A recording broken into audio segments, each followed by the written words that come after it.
우리 교회가 요즘 말씀을 듣기 전에 사랑합니다, 축복합니다 이렇게 인사를 나누고 있는데요.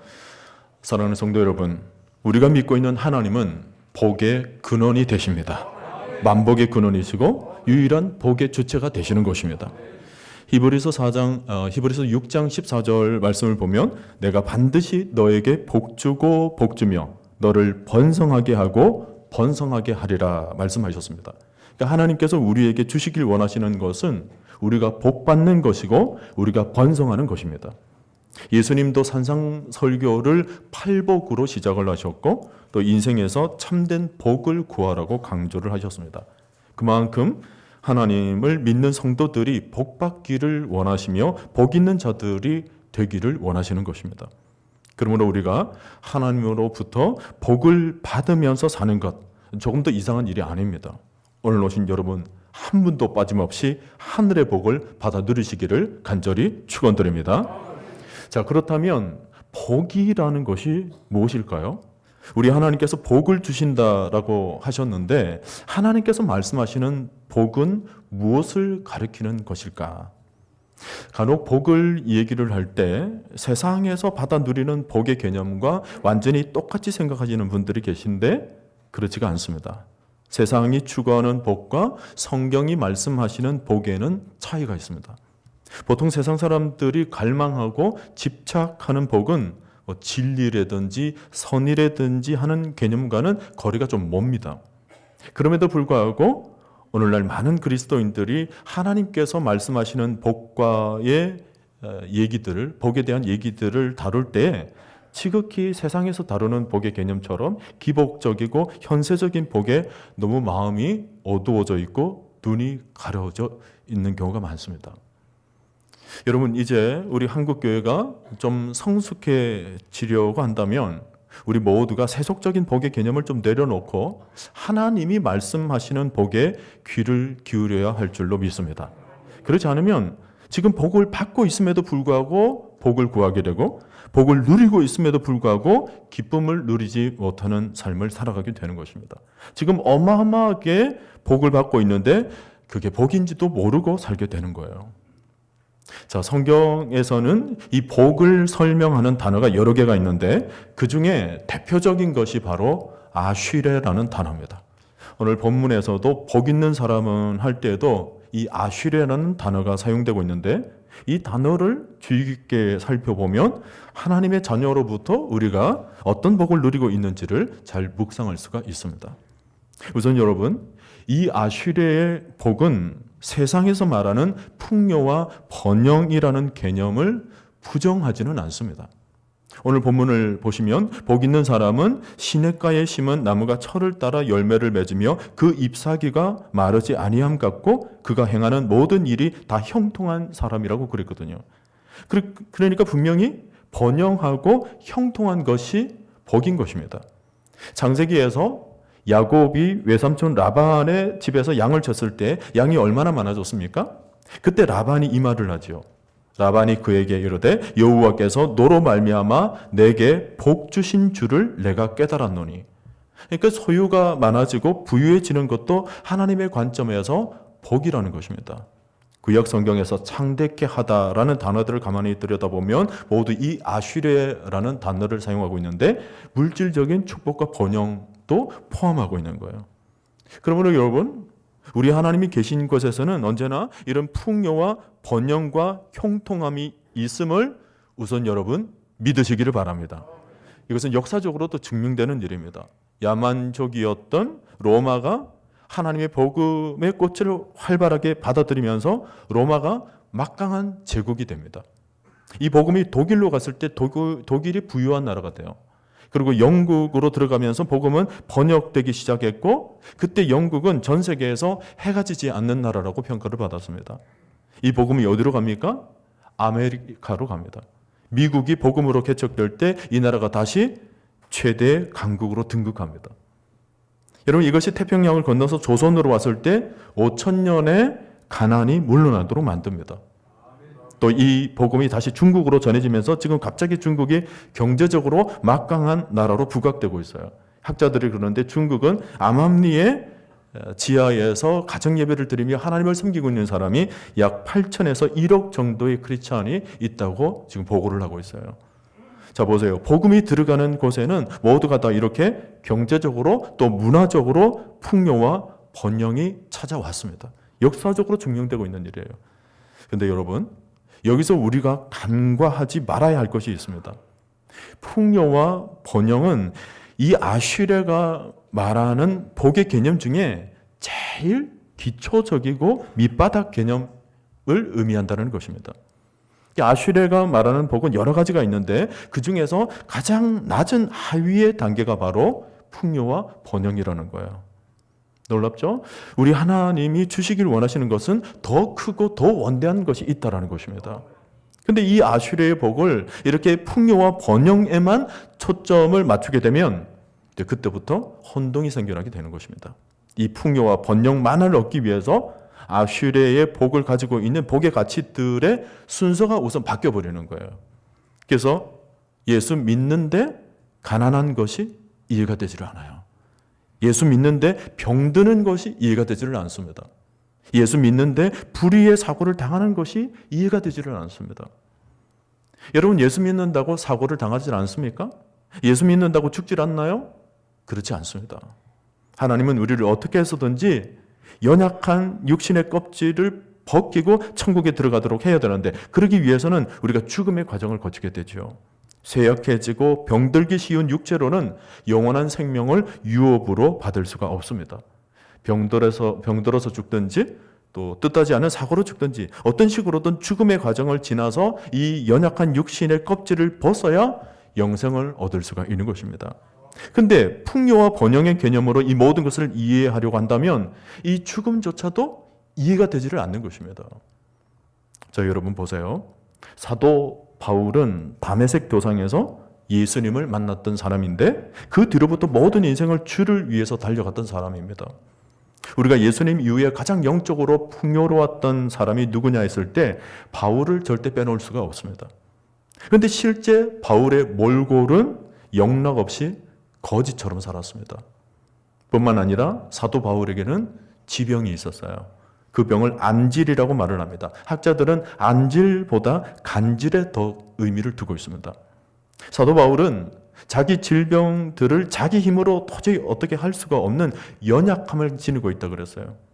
그래서 의사였던 누가가 늘 바울 곁에 있으면서 바울을 돌봐줘야 했던 것입니다. 여러분, 사도행전을 누가 기록했습니까? 문제의 답이 있죠? 누가가 기록했어요. 우리가 사도행전을 보면 바울이 감옥에 있었던 얘기들조차도 소상하게 기록해주고 있습니다. 그것이 어떻게 가능했을까? 바로 누가가 바울이 감옥에 갇히게 되었을 때도 누가는 바울과 함께 있었던 것입니다.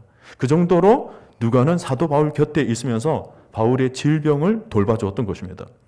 그런데 하나님이 그렇게 극진히 돌봐주고 했는데도 바울의 병을 고쳐줘요? 안 고쳐줘요? 안 고쳐줘요. 가만히 그대로 놔두십니다. 그래서 평생 고쳐지지 않는 육체의 가시가 되었습니다. 자, 여러분, 그렇다고 해서 우리가 사도 바울을 평생 저주받은 사람으로 평가를 합니까? 아니요. 그렇게 말하는 사람은 한 사람도 없습니다. 또 한 사람을 볼까요? 엘리사. 그는 여러 사람들의 병들을 고쳐주는 능력 있는 선지자였습니다. 근데 그가 어떻게 죽어요? 병들어서 죽습니다. 엘리사는 죽음을 맞이하게 될 때 그는 자기 자신의 병을 위해서 기도를 하질 않아요. 많은 사람들의 병을 고쳐주었지만 자기가 정작 병이 들었을 때는 자기 자신을 위해서 기도를 하지 않습니다. 왜요? 죽음을 어떻게 생각했느냐면 바로 아버지를 만나러 가는 통로로 인식한 것입니다. 자, 보세요. 죽음이 저주입니까? 아니에요. 여러분, 우리가 이 아슈리의 복을 풍요와 번영에만 초점을 맞추게 되면 기복주의에 빠지게 됩니다. 어떤 현상이 벌어질까요?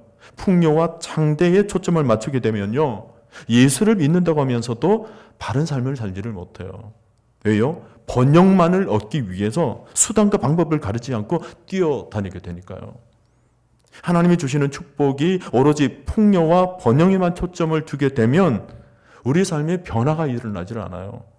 기복신앙이 우리의 변화를 다 막아버리는 것입니다. 우리의 생각을 막아버리고 우리의 시선을 막아버리고 우리의 마음을 다 빼앗아가 버리는 것입니다.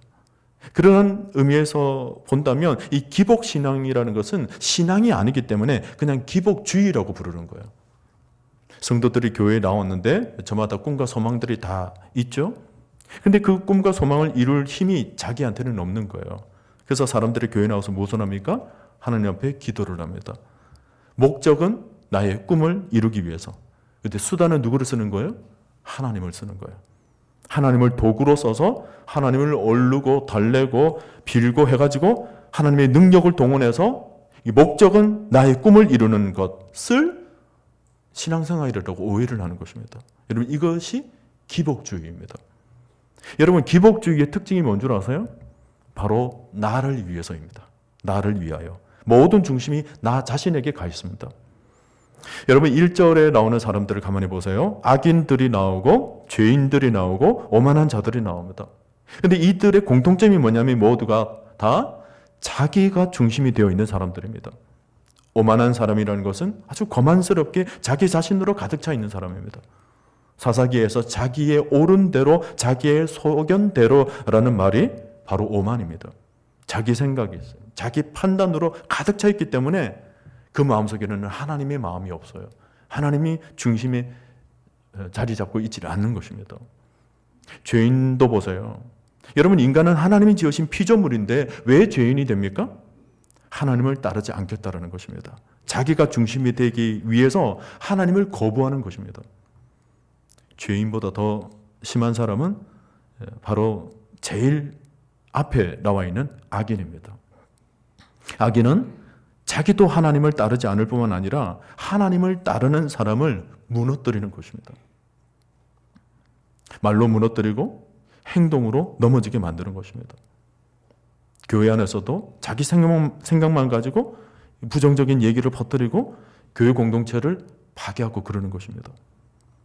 저는 시편 1편을 읽으면서 왜 시인은 1절에다가 이런 사람들을 먼저 기록을 해놨을까? 그냥 복 있는 사람은 하고는 바로 2절로 그냥 넘어가도 되잖아요. 복 있는 사람은 오직 여호와의 율법을 즐거워요. 이렇게 가는 것이 더 자연스럽게 느껴집니다.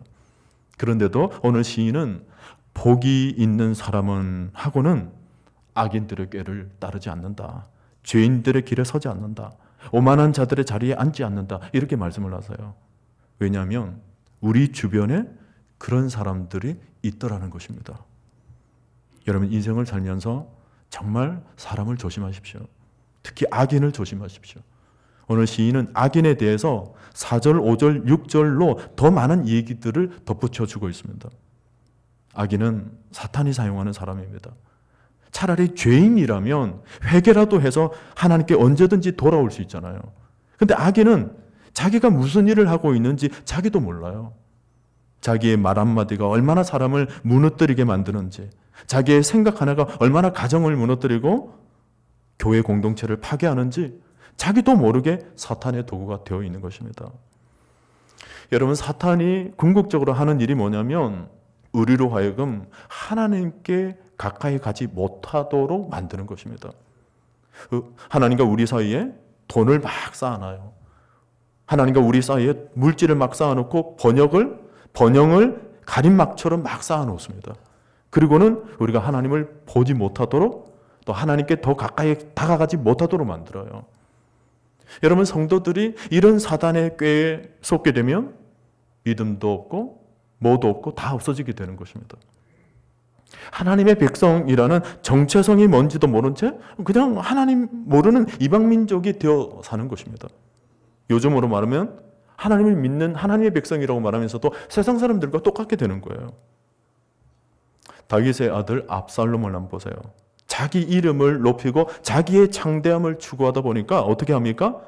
아버지라 하더라도 아버지를 반역해버립니다. 오늘 우리 시대에도 풍요와 번영에만 초점을 맞추게 되면 삶의 목적도 방향도 의미도 상실한 채 그 풍요와 번영만을 얻기 위해서 무엇이든지 저지르고 마는 세상이 되어버리고 마는 것입니다. 오늘 여러분 우리 안에는 우리를 살리게 만드는 건강한 복음의 시스템이 있어야 될 줄로 믿습니다. 하나님께서 말씀하시는 이 복의 의미를 정확하게 우리가 이해를 하지 않으면 모든 인간은 저마다 이 풍요와 번영으로 인해서 오히려 숨막혀서 질식해버리고 말 것입니다. 여러분 기억하세요. 풍요와 번영은 성경에서 말씀하고 있는 복 중에 가장 최하의 기초적인 복이에요. 예수 믿어도 우리가 가난해질 수 있고요. 예수 믿어도 병들 수도 있습니다. 예수 믿어서 우리 안에 부요와 풍요함을 맛볼 수도 있고 동시에 우리가 예수 믿는다는 이유 때문에 예수 믿어서 우리가 가난을 경험할 수도 있어요. 예수 믿어서 죽음의 위기에서 순간 하나님이 건져주시기도 하지만 반대로 죽음의 순간에서 하나님이 건져주시기보다는 하나님이 더 좋은 나라로 데려가기 위해서 하나님께서 죽음이라는 과정을 우리에게 지나가게 하기도 하신다는 것입니다. 우리가 인생의 초점을 가장 밑바닥인 번영과 풍요에만 두고 우리의 모든 인생을 해석하면 안 됩니다. 우리는 한 차원 더 높게 더 신령한 복을 바라보아야 하는 것입니다. 그래야 우리의 영혼의 지경이 넓혀지는 것입니다.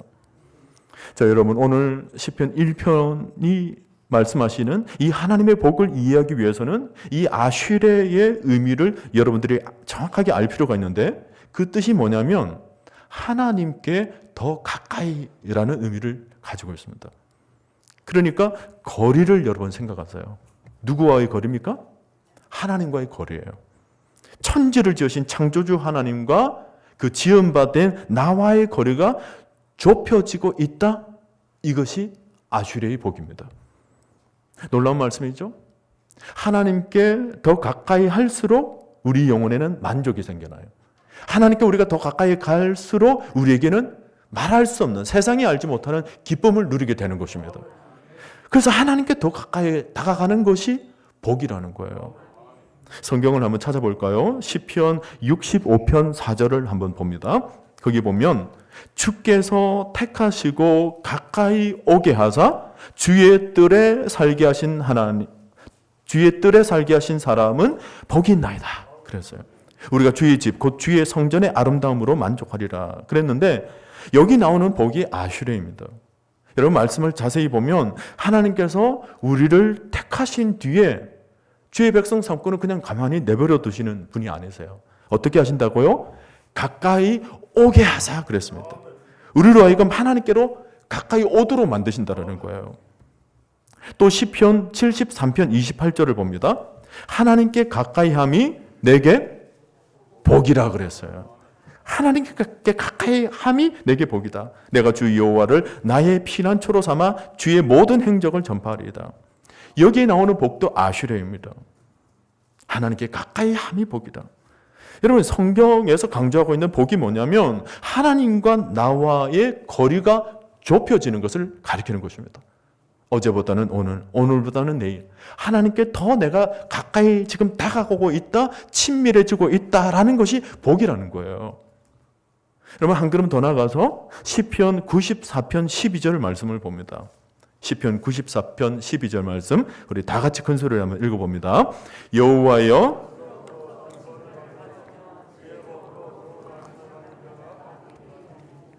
자 여러분 보세요. 여호와여 주로부터 징벌을 받으며 주의 법으로 교훈하심을 받는 자가 복이 있나이다. 여러분 말씀 보면 이상해요. 아슈레의 복을 설명을 하는데 여기서 뭐라고 그러냐면 징벌을 받으면서 주의 교훈을 알게 되는 것이 복이라고 얘기를 하고 있어요. 여러분 이것이 왜 복일까요? 내가 하나님을 가까이 하지 않고 내가 하나님과 멀어지고 있을 때 하나님께서 매를 들듯이 징벌을 통해서 하나님과의 거리가 다시 좁혀지게 만들어지고 그래서 그분과 더 가까워지게 되는 것이 복이라는 것입니다. 그러면 다시 여러분 질문을 드립니다. 저는 여러분들이 번영과 창대를 가득 담아 받아 누리게 되시기를 간절히 축원합니다. 여러분 이것도 아멘 하세요. 그런데 번영과 창대가 너무 많아지다 보니까 너무 바빠져서 지금 기도할 시간이 없어지고 있어요. 어떤 사람이 사업을 합니다. 근데 그 사람의 사업이 너무 지금 잘 되고 있는 거예요. 이전보다도. 그래서 이전에는 새벽 기도도 나오고 하나님 앞에, 하나님의 면전 앞에서 사업장을 올려놓고 막 기도하는 그런 시간도 가졌는데, 지금 하나님께서 번영과 이 장대를 주셔가지고 너무 사업이 갑자기 잘 되는 바람에 새벽같이 일찍 나가야 되는 거예요. 그리고 밤늦게 들어옵니다. 심지어는 주일날에도 나가봐야 될 일이 생기는 거예요. 이전에는 금요일날 은혜 집회 와가지고 간절히 내 가정을 넣고 내 사업장을 넣고 또 내 자신을 넣고 기도하는 시간을 얻었는데, 요즘은 그런 시간도 없대요. 예배를 드려도요, 겨우겨우 예배를 드립니다. 주일날 겨우 아침 일찍 와서 예배를 금방 보고 또 나가서 뭐예요? 바이어들을 만나야 되는 거예요. 봉사도 못해요. 점점 그런 시간들이 점점 줄어들게 되니까 하나님을 섬길 수 있는 일이 없어지는 것입니다. 하나 물어봅시다. 이 경우에는 번영과 장대가 복이에요? 아니에요? 대답하기 어려우십니까? 여러분, 번영과 풍요를 만났는데 오히려 그것 때문에 하나님과 점점 멀어지고 있다고 한다면 그것을 놓고 우리는 복받았다고 얘기를 할 수가 없어요. 여러분, 우리 삶에 번영과 장대가 올 수 있습니다. 그것 자체가 나쁜 것 아니에요. 예를 들어볼까요?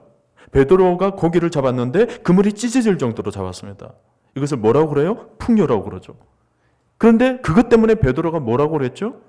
그 전에는 라비어라고 그랬습니다. 선생님이라는 단어입니다. 근데 그물이 찢어질 정도로 고기를 잡히니까 베드로가 눈이 번쩍 떠지게 되는 거예요. 그러면서 주님을 뭐라고 그랬냐면 퀴리오스라는 단어를 사용합니다. 주여라는 뜻입니다. 여러분, 요즘 큐티를 하시는데 큐티에서 첫 단계가 뭐냐면 본문의 관찰입니다. 본문의 단어가 어떻게 변화되고 있는가, 어떻게 쓰여지고 있는가, 조사 하나도 어떻게 쓰여지고 있는가를 자세히 살펴볼 필요가 있어요. 그 본문에서 베드로가 사용하고 있는 단어가 라비어에서 주여라는 호칭으로 바뀌어지고 있습니다. 그러니까 베드로가 그 사건으로 인해서, 그 풍요로 인해서 주님을 만나게 된 것입니다. 그러니까 베드로에게 있어서 풍요와 장대는 주님을 만나게 되는 계기가 되었던 것입니다. 그러므로 여러분, 풍요 자체가 나쁜 것이 아니에요. 돈을 가지게 되었어도 그 돈 때문에 썩어지지 않을 사람 있습니다. 여러분 중에도 하나님이 물질을 부어주셔서 그 풍요로 인해서 하나님의 살아계심을 맛보고 하나님께 오히려 더 가까이 가시는 분들이 있습니다. 그리고 물질로 인해서 이제는 내가 내 인생, 나를 위해서 사는 것이 아니라 내가 하나님 나라를 위해서 살겠다, 아버지를 위해서 이 물질을 흘려보내는 그런 복된 인생이 있더라는 것입니다. 그러나 그 반대로 풍요로 인해서 하나님과 멀어지는 사람도 있는 것이 사실이죠. 그러므로 여러분, 우리가 점검해야 될 문제는 내 삶이 지금 풍요로우냐 빈곤하냐 그 문제가 아니에요. 내가 지금 하나님과의 거리가 가까워지고 있느냐 아니면 점점 더 멀어지고 있느냐, 이걸 여러분 점검하셔야 됩니다. 여러분, 탕자가요 아버지를 떠났습니다. 아버지를 떠났다는 것은 거리가 멀어졌다는 거예요. 아버지가 필요 없다는 것입니다. 이제 나 혼자 살겠다. 그리고는 재산 다 챙겨가지고 나갔습니다. 근데 탕자가 돌아올 때 어떤 마음으로 돌아왔습니까? 갑자기 아버지가 보고 싶어가지고, 아버지는 사랑이셔서 아버지가 너무 그리워 가슴속에서 그 마음이 용솟음 쳐가지고 우리 아버지 그렇게 눈물 흘리며 아버지께로 돌아왔습니까? 여러분, 성경을 보세요. 그런 표현 없습니다. 왜 돌아왔어요? 배고파서 돌아왔어요. 배고파서. 배를 웅추리고 아버지께로 가면 아버지께는 소도 있고 먹을 것이 풍족한데 나는 여기서 줄여 죽는구나. 아버지께로 가면 먹을 것이라도 먹을 수 있으니 내가 그곳에 가서 품꾼의 하나로 여길지언정 먹고는 살아야 되겠다. 굶어 죽을까 봐 아버지께로 가는 겁니다. 여러분, 만일 탕자가 사업을 했는데 조금만 잘 되었다면 아버지께로 왔을까요? 안 왔을까요? 안 왔어요. 사업이 너무 잘 되니까. 내가 가지고 나간 재산으로 떵떵거리며 주식도 엄청나게 막 가치가 올라가고 사업을 했는데 막 엄청나게 부를 이루고 했다면 아마 그랬을 거예요. 봐라, 내게도 이런 능력이 있지 않느냐.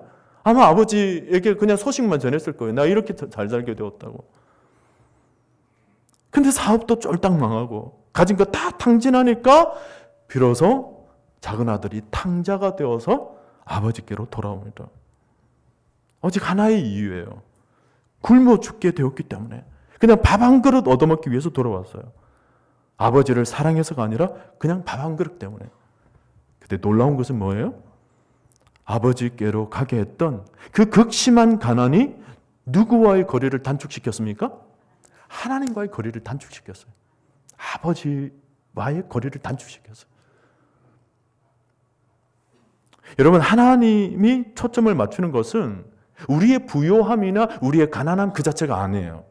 부요함으로 우리가 하나님과 가까워질 수 있다면 하나님이 안 주실 이유가 없습니다. 저는 그러길 바라요. 하나님께서 부요함을 주셔서 여러분이 하나님께 더 가까이 다가가게 되고, 그래서 하나님으로부터 놀랍게 쓰임받을 수 있기를 간절히 축원합니다. 목사의 마음이에요. 근데 뭐예요? 문제는 그것이 오히려 넘어지게 되었을 때 그게 문제죠. 여러분, 하나님이 사도 바울에게 질병을 왜 주셨어요? 내가 너무 자고하지 않게 함이라 그랬습니다. 무슨 뜻인 줄 아십니까? 사도 바울은 병든 자도 막 낫게 하고 그랬어요. 안전뱅이도 막 일어나고 죽은 자도 막 일으키고 그랬어요. 이런 수건 하나 가지고 수건만 툭 얹었더니 막 낫게 하고 그랬다고요. 대단한 능력이죠. 저도 냅둘 테니까 알아서 하십시오. 놀라운 능력을 가지고 있는 사람이 사도 바울인데, 이 바울이 영혼이 겸손하고 순결을 지켜나가기 위해서 하나님이 쓰신 도구가 뭐냐면 질병이라는 거예요. 언제 간질이 발작할지 몰라요. 언제 설교를 하다가 갑자기 도련해서 거품을 뿜뿜 머금고 뒤로 뒹굴뒹굴 그럴지 모른단 말이에요. 그러니 사도 바울이 무슨 마음이 있어요? 무엇을 하더라도 늘 하나님을 의지하는 마음이 있는 거예요. 하나님, 이거 내 능력으로 하는 것 아닙니다. 내가 병 고쳐도 이 내 능력으로 하는 거 아니에요. 하나님께서 가까이 해주셔야 가능한 일입니다. 안전뱅이가 일어난 것 내 능력으로 한 것 아니에요. 하나님께서 하신 일입니다. 모든 3,000명, 5,000명의 영혼들이 돌아오는 것도 내 능력으로 하는 것 아니에요. 나는 하나님이 가까이 하지 않으면, 하나님과 함께 하지 않으면 나는 아무것도 할 수 없는 사람입니다. 자고하지 않도록이라고 그랬어요. 자고하지 않도록. 그게 복이라는 거죠. 하나님과 늘 가까이 하는 것. 그래서 사도 바울이 뭐예요? 자신의 약한 것을 자랑했다고 그랬습니다.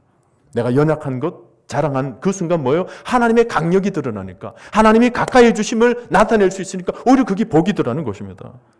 여러분, 진짜 복이 뭐냐는 거예요. 우리에게 있어, 우리의 신앙에 있어서 정말 우리가 갈급해야 될 복이 뭐라는 것입니다. 뭐라는 거란 말이에요. 그 복이 무엇일까? 병이 고쳐지는 것도 복입니다. 그렇죠? 여러분 아멘 하세요. 아멘입니다. 그러나 우리가 병 고쳐져서 하나님과 가까워질 수 있다면 얼마든지 하나님께서 고쳐주실 거예요. 저는 반드시 믿어요. 그러나 오히려 그 질병을 통하여서 하나님께서 우리를 오히려 병 가운데 부르실 때가 있어요. 질병 가운데. 제가 어느 분을 신방을 갔습니다. 그분은 중소기업을 하시는 분이셨는데 사업이 너무 잘 되는 거예요. 이분이 새벽 예배도 나오고 예배를 빠지지 않으시는 분이셨습니다. 근데 이분이 비즈니스가 너무 잘 돼가지고 매출이 막 2배, 3배 막 급증하는 거예요. 그래서 사장이 얼마나 바빠요. 정부에 있는 고위 간부들도 만나야 되고 또 관련된 업계 사장들도 만나야 되니까 하루 이틀 가면서 예배도 한 번, 2번 이렇게 빠뜨리게 되는 것입니다. 그리고는 그만 어느 날 사고가 났는데 다리 하나가 거의 완전히 부서져 버렸어요. 의사들이 논의를 하기를 이 다리를 절단해야 되느냐 말아야 되느냐 그걸 놓고 논의하는 시점에 제가 신방을 갔습니다. 이분이 한 손으로는 눈을 이렇게 가리고 있었고 또 한 손으로는 성경을 들고 있었어요. 집사님 안녕하세요. 그랬더니 손을 슬며시 내리는데 눈에 눈물이 주룩주룩 흐르고 있는 거예요. 집사님 많이 아프세요? 통증이 심하십니까? 그랬더니 목사님 통증은 없습니다. 그래요. 주사를 맞고 통증 자체는 느끼는 것은 없지만 그냥 울고 있는 거예요. 근데 왜 우세요? 이유인즉슨 이분이 성경책을 이제 병상에서 앉아서 하나씩 들씩 이제 읽어가기 시작했는데 요한복음 3장 16절에서 딱 멈추더랍니다. 더 이상 넘어가지를 않는 거예요. 이 말씀은 이미 알고 있었고 암송까지 하다 싶은 말씀이었는데 이 성경 구절에서 더 이상 진도가 나가지를 않는 거예요. 이 성경을 읽는데 이렇게 들리더랍니다. 하나님이 나를 사랑하사 하나밖에 없는 독생자를 내어 주셨으니. 이렇게 읽히면서 더 이상 넘어가지를 않는 거예요.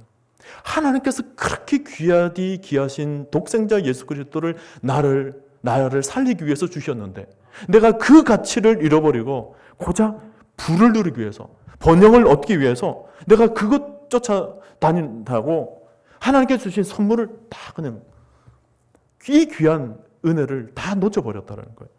그래서 하나님 앞에 회개를 하는 겁니다. 하나님 잘못했습니다. 하나님이 주신 부를 엉뚱한 것으로 사랑했습니다. 하나님 주신 것들을 사랑하는 나머지 하나님께서 나를 위해서, 나를 살리기 위해서 주신 것, 이 귀한 생명의 예수 그리스도를 내가 놓쳐버렸습니다. 십자가를 놓쳐버렸어요. 하나님. 이렇게 회개를 하다 보니까 두 눈에 눈물이 촉촉 흐르면서 그 성경 구절이 넘어가지를 않더라는 것입니다. 여러분, 지금 그분이 침상에서 하나님과 어떻게 하고 있어요? 가까워지고 있는 거예요. 하나님과 가까워지고 있어요. 여러분, 이게 복이더라는 것입니다. 지금 밖에 의사들은 다리를 절단해야 되느냐 말아야 되느냐 그것을 가지고 중대한 결정을 하고 있는 순간인데도 이분은 지금 하늘의 복이 임하고 있는 거예요. 하나님과의 거리가 가까워지고 있는 것입니다. 들리지 않았던 하나님의 말씀이 들려오기 시작하는 것입니다. 그래서 제가 가서 그분과 함께 조용히 찬송을 불렀습니다. 찬송가 412장 말씀이에요. 찬송가 412장. 내 마음속에 솟아난 이 평화는 깊이 묻힌 보배로다. 나의 보화를 캐내어 가져갈 자 그 아무도 없으리라. 하나님을 가까이 하게 되니까 자기 마음속에 어떤 보화가 담겨져 있는지를 발견하더라는 것입니다. 내 영혼의 평화가 넘쳐남은 주의 큰 복을 받음이라. 내가 주야로 주님과 함께 있어 내 영혼이 편히 쉬네. 하나님과 가까이 함으로 인해서 하늘의 평화가 가득 흘러 넘치는 삶을 이 사람이 살게 되면서 이 땅의 진정한 복이 무엇인지를 깨닫게 되더라는 것입니다. 평화, 하늘 위에서 내려오네. 지금까지 땅에서만 복이 흘러 넘치는 줄 알고 땅의 것을 추구하고 다녔는데 말씀 가운데 병상에서 하늘의 평화가 내려오면서 세상에 알지 못하는, 세상에서 얻지 못하는 하늘의 평화가 자기 가슴 속에 가득 채우게 되면서 놀라운 하늘의 복, 이 아슈르의 복을 그가 누리고 있더라는 것입니다. 궁금해하실까 봐 제가 추가로 더 말씀을 드리면 그분은 다리를 절단하지 않고서 낫게 되는 방법을 얻게 되었습니다. 그래서 의사들이 다 의견들을 모아서 이 다리를 절단하지 않고 그냥 붙여서 이렇게 낫게 할 수도 있겠다. 그래서 시술을 했어요. 그래서 오래전 몇 년 전의 일이었습니다. 지금 그분은 다리가 너무나도 건강을 회복해서 이렇게 걸어 다닐 수 있게 되었고, 사업장도 거의 부도 직전에 있었던 사업장에 다시 하나님께서 은혜를 베풀어 주셔서 지금 이전보다도 갑절로 지금 잘 되는 그런 사업으로 하나님께 영광 돌리며 그분의 전도뿐만 아니라 선교 사역에도 정말로 헌신적으로 사역을 감당하면서 지금 지내고 있다는 제가 소식을 들었습니다. 사랑하는 성도 여러분, 복 있는 사람이 누구입니까? 하나님과 가까이 할 수 있는 사람이에요. 하나님과 가까이 할 수 있는, 나의 모든 상황 속에서 하나님과 제일 가까이 함이 내게 복이라 말씀하고 있는 것입니다. 그런데 오늘날 이런 가까이 함으로 인해서 생겨나는 복으로 나타나는 현상들이 있어요. 그러니까 오늘날 하나님과 가까이, 거리가 가깝다라는 것을 무엇으로 알 수 있냐면, 여러분 잘 들으세요. 하나님과 가까이 하는 것이 복이라고 그랬는데 어떤 모습으로 이 복이 우리가 느껴지느냐면 바로 하나님의 말씀이 들려지게 된다는 것입니다. 우리가 하나님께 가까이 다가가게 되면 뭐예요? 주의 음성, 주의 말씀이 가까이 들려지게 되죠. 거리가 가까우니까 하나님 말씀이 가까이 들려지게 되는 거예요. 여러분, 우리 하나님은 태초에 말씀으로 계셨던 분이십니다. 그러니까 하나님이 말씀이세요. 여러분, 하나님이 아브라함을 만날 때에 무슨 머리 풀고 아브라함에게 그냥 나타나셨습니까? 안 나타나셨어요. 음성이 들리신 것입니다. 말씀으로 아브라함에게 임한 것입니다. 아브라함아, 너는 너의 본토 아비집을 떠나 내가 지시한 땅으로 가라 그랬죠. 사도행전 7장 31절에서 모세도 떨기나무를 보고 가까이 갔을 때 주의 소리가 있었다 그랬습니다. 주의 소리. 사도 바울이 예수님을 만날 때 예수님이 머리 푸시고 나타나서 만나셨습니까? 아닙니다. 그러니까 사울아 사울아 음성이 들렸어요. 하나님을 만났다. 예수님을 만났다는 것은 무엇을 만난 것입니까? 하나님의 말씀을 만났다라는 거예요. 하나님의 음성이 들려줬다는 거죠. 여러분, 신앙생활을 하면서 하나님의 말씀이 내 영혼을 뚫고 들어오시는 날이 있습니다. 아주 복된 날이에요. 하나님 말씀이 내게 들려지고 내 귀에 들려지고 그 말씀이 내 심령 골수를 찔러 쪼개기까지 내 영혼 가운데 아주 침투하시는 하나님 말씀이 느껴질 때 여러분 복이 임한 줄로 여러분 믿으시길 바랍니다. 말씀이 내 영혼에 들어와서 나를 깨부수고 나의 연약한 부분, 나의 깎고 다듬어져야 될 부분을 깎고 다듬어서 나를 하나님 앞에 온전히 세우게 되는 그날, 여러분 복이 임한 날이에요. 말씀을 읽고 말씀이 들려지고 내 귓가에 울림이 되어서 그 말씀이 내 삶을 온전히 이끌어갈 때 그것이 뭐예요? 복 있는 사람이라고 얘기를 하는 것입니다. 17세기에 카라바조라는 화가가 있었습니다. 그 당시에 그림을 좀 그린다는 사람치고 이 사람의 영향을 받지 않은 사람이 없었다 할 정도로 아주 유명한 화가입니다. 근데 이 사람이 그림을 하나 그렸는데 그 그림이 뭐냐면 성 마태의 부르심이라는 그림입니다. 마태의 부르심.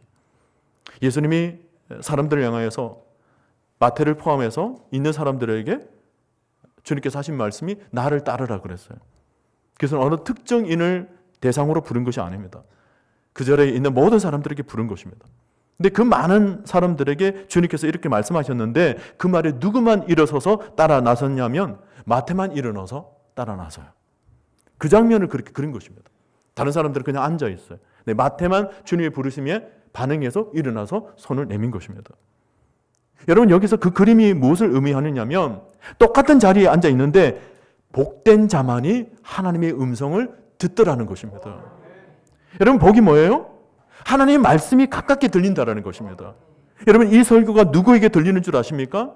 세상적으로 볼 때 우리 육신적인 귀로는 다 그냥 들릴 뿐이에요. 음성학적으로는 다 들립니다. 근데 뭐예요? 들어도 어떤 자는 깨닫고 어떤 자는 깨닫지 못하더라 그럽니다. 이상해요. 하나님이 특별히 은혜를 주시면 하나님 말씀이 깨달아져요. 여러분, 그렇다고 너무 초조해하지는 마십시오. 오늘이 안 들리더라도 또 다음 주에 들리게 하실 줄로 믿습니다. 하나님은 은혜 위에 은혜를 주시는 분이세요. 오늘 놓치지 않더라도 여러분 낙심하지는 마십시오. 중요한 것은 뭐예요? 주의 음성이 들리더라는 것입니다. 어느 순간 그럴 때가 있어요. 나도 전에도 예배를 드렸고 오늘도 예배를 드리는데 오늘 이상하게 하나님의 음성이 들릴 때가 있어요. 여러분, 예수님이 바울에게 사울아 사울아라고 음성을 들려주실 때 거기에 바울만 있었냐? 그게 아니라는 거예요. 많은 사람들이 있었습니다. 근데 누구만 들어요? 바울만 들어요. 그게 복이더라는 것입니다. 노아의 방주에서 망치 소리가 들립니다. 이 망치 소리가 뭐예요? 종말을 알리는 망치 소리입니다. 심판을 알리는 하나님의 음성이었습니다. 그런데 사람들이 그 소리를 듣던가요? 못 들어요. 귀가 막혀져 있습니다. 지금 구원의 소리가 울리고 있는데도 아무도 소리를 듣지 못합니다. 그 소리가 120년 동안 있었는데도 아무도 그 소리를 듣지를 못해요. 여러분, 오늘날에도 마찬가지입니다. 하나님의 말씀이, 하나님의 음성이 지금도 들려주고 있어요. 하나님의 음성은 지금도 살아 역사하시는 것입니다. 근데 그 음성을 누구만 들어요? 주께서 택한 백성들만 듣더라는 것입니다. 주께서 구원을 얻고자 하는 백성들만 그 음성을 듣고 아멘으로 화답하며 주의 먼저로 나와 구원을 얻게 되더라는 것입니다. 그러니 뭐예요? 주의 음성은 구원의 소리고 기쁨의 소리인 것입니다. 그래서 복음이라는 거예요. 기쁨의 소리라는 거예요. 오늘 여러분 귓가에 여러분 심령에 이 구원의 소리가 울려 퍼지게 되기를 바랍니다. 하나님의 음성을 붙잡을 수 있기를 바랍니다. 오늘 본문에서 복 있는 사람이 어떤 사람이에요? 2절에서 오직 여호와의 율법을 즐거워하여 그 율법을 주야로 묵상하는 자로다 그랬습니다. 묵상이 뭡니까? 곱씹고 곱씹는다라는 것입니다. 주의 말씀을 붙잡는다라는 거예요. 주야로 밤낮으로 하나님 말씀을 꼭 붙잡고 사니까 그게 구원이 임하는 거예요. 그게 복이 임하는 것입니다. 우리가 살다 보면요, 하나님의 말씀보다도 사람의 말이 크게 들리는 경우가 있어요. 어떤 누군가가 스쳐 지나가는 말로 툭 내뱉은 말인데 그것을 가지고 가슴에 담아가지고 그 말을 주야로 묵상하는 사람이 있어요. 그 사람이 나한테 그런 말을 했다고. 어떻게 그런 말을 할 수가 있냐고. 낮이고 밤이고 그 사람 말 한마디에 하루 종일 마음 상해가지고 감정이 격해져가지고 사람 그 말 한마디에 그냥 그날 하루가 그냥 완전히 무너지는 경우가 있습니다. 여러분, 그럴 때 꼭 기억하세요. 우리 인생이요, 그렇게 사람의 말 한마디에 우리 인생이 좌지우지 되지 않습니다. 우리 인생이 그 사람의 입술에 달려있는 것 아닙니다. 우리 인생은 하나님에게 달려있는 것입니다. 여러분, 악인들에게 너무 귀를 기울이지 마십시오. 세상에 하나님을 모르는 죄인들의 말에 너무 마음 빼앗기지 마십시오. 오만한 자들의 말을 너무 귀담아 듣지 마십시오.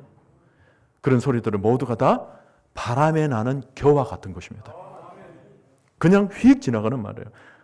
아마 자기가 한 말을 하루 이틀 지나면 그 말을 한 사람 자기 자신도 아마 잊어버릴 거예요. 내가 그런 말을 했나? 그럴 때가 있죠. 너 왜 그때 그런 말을 해서 물어보면요, 내가 언제 그런 말을 해서 그래요. 자기도 잊어버리는 거예요. 그래서 바람에 나는 겨와 같은 거예요. 인간의 말이라는 것이 그런 것입니다. 그러니 그런 말에 여러분이 밤낮으로 그 말을 붙잡고 그냥 지나가도 흘러보내도 될 말을 괜히 괜시리 그 말을 하나 가져와가지고 밤낮으로 붙잡고 신경을 곤두세우고 밤에 잠도 못 자고 그렇게 흔들릴 필요가 없습니다. 여러분, 오늘 여러분은 하나님 믿는 자녀로서 하나님 말씀만 꼭 묵상할 수 있기를 바랍니다. 복 있는 사람은 어떤 사람이에요? 사람의 말보다는 오직 여호와의 율법을 주야로 묵상하는 자로다. 하나님께서 들려주신 말씀만 여러분 깊이 묵상하세요. 두려워하지 말라, 염려하지 말라, 내가 너희 하나님이 됨이라. 일어나라, 빛을 발하라. 하나님께서 붙잡아 주시는 말씀, 그 말씀을 우리가 붙잡고 그 말씀을 묵상하며 살아야지. 왜 사람의 말이 흔들립니까? 아멘입니까 여러분? 하나님 말씀을 묵상하라는 자는 자가 오늘 복이 있다고 말씀하고 계세요. 내 영혼이 하나님 말씀에 깊이 뿌리를 내리고 그분이 들려주시는 음성의 귀를 기울이고 그분이 들려주시는 위로의 힘을 얻고 그분이 들려주시는 말씀의 소망을 얻으면 이런 사람을 오늘 시냇가에 심겨진 나무와 같다고 했습니다. 여러분, 시냇가에 심겨진 나무는 가뭄이 없습니다. 메마름이 없어요. 공감이 없어요. 낙심이 없습니다. 절망이 없습니다. 늘 하나님께서 공급해 주시는 그 힘과 에너지를 공급받음으로 날마다 새 힘을 얻게 될 줄로 믿습니다. 오늘 여러분의 영혼이 하나님의 말씀에 깊이 뿌리를 내리시기를 바랍니다.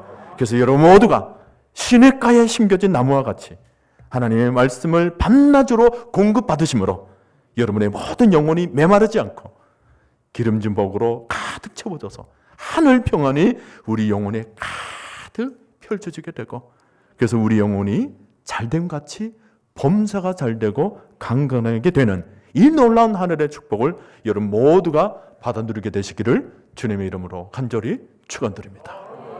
하나님